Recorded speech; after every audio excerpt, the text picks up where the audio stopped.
You know, maybe it's a bit too easy to hang it all on Scott Morrison, right? Prime Minister saying, hey, I'll secretly make myself the second minister of 5 other ministries as well. Can't trust the others. Because I'm thinking about 2 things. One, the whole country lost its mind in the pandemic. I mean, we were treating politicians like they were our saviours, Big Daddy. And to some, I mean, Dan Andrews and Scott Morrison, I reckon it clearly went to their heads, power crazy. And the other is, why are so many leaders now so unimpressive? I mean, it's not just here. You look at Britain, you look at New Zealand, Canada, America, across the English-speaking world. Here, of course, it's worse in some ways because the Liberals don't stand for ideas. John Howard mentions this in a new book. We'll be talking about that, as I said, tomorrow with the former Prime Minister. And when that happens, when you do get a party of no ideas, right, you're bound sooner or later to get a leader like Scott Morrison, who seems totally uninterested in ideas as well, and keener on getting power. Joining me is Greg Sheridan. He's the foreign affairs writer for the Australian newspaper.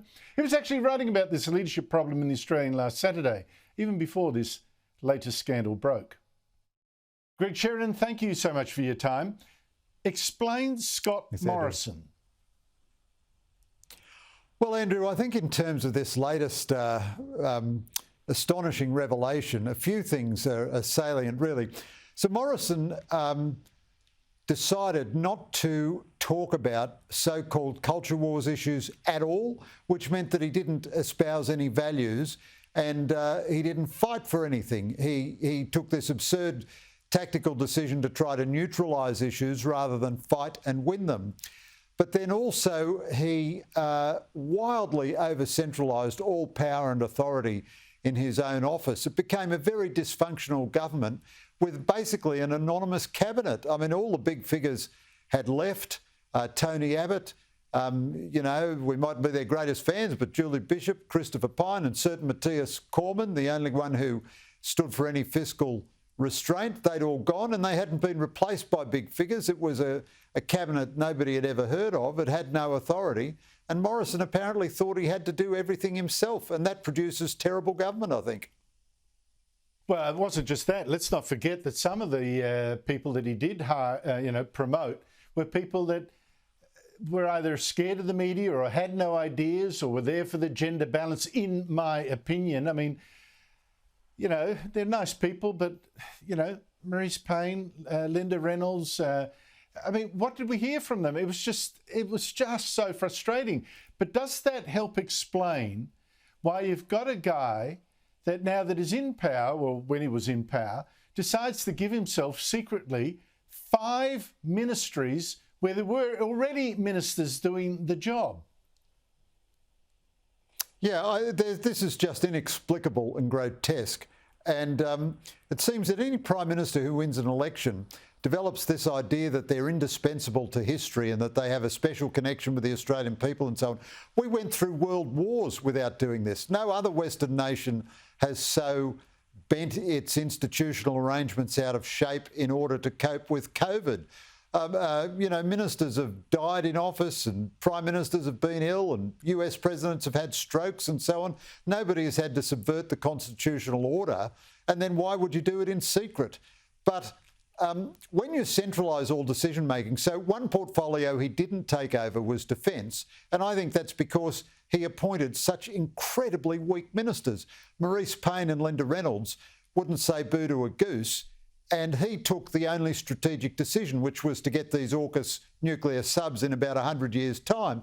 And as a result, no defence minister reviewed the strategic challenge of the capability gap over the next 5 to 10 years. So paradoxically, when you have all decision-making centralised, decisions become both delayed because you can never get them through the narrow gate of the Prime Minister's office, and they also become rushed because when they finally do get before the Prime Minister, they've got a million other things to consider at the same time. Now, you contrast that with the cabinet governments that Bob Hawke and John Howard ran.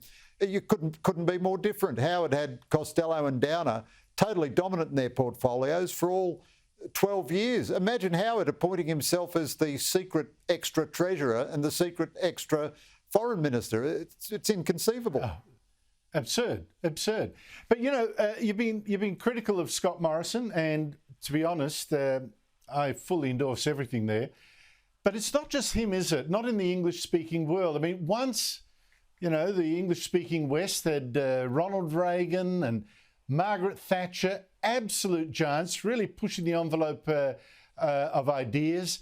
We had also our Bob Hawke, and all of them at the same time. At the same time, also in Canada, Brian Mulroney. Maybe I should even include New Zealand's David Lange. I mean, he's certainly of more substance than Jacinda Ardern. We seem to have gone from that to pygmy land. Yeah, I think you're being very generous to include David Lange there. He's the only one I'd squib at. But I agree with you. I agree with your general analysis, though. So Margaret Thatcher's a good case in point because she operated in our kind of system. So she was completely proper. She ran a strong cabinet government. That didn't mean there was any question about who the boss was. She was the boss. But she and her cabinet ministers agreed on a course of action after fierce internal debate. Then she stuck to it. She thought through the implementation of policy. She didn't just have a headline idea. She didn't just create a media moment. I mean, the paradox is that the more you centralise authority in one leader, the weaker the president. So Obama appointed a weaker second-term cabinet than in his first term because he didn't like having strong cabinet secretaries. Joe Biden has appointed really a cabinet of Senate staffers. You know, none of them is an independent figure like Colin Powell was. You know, George W. Bush had a lot of trouble from Colin Powell, but he appointed a big national figure with a lot of traction.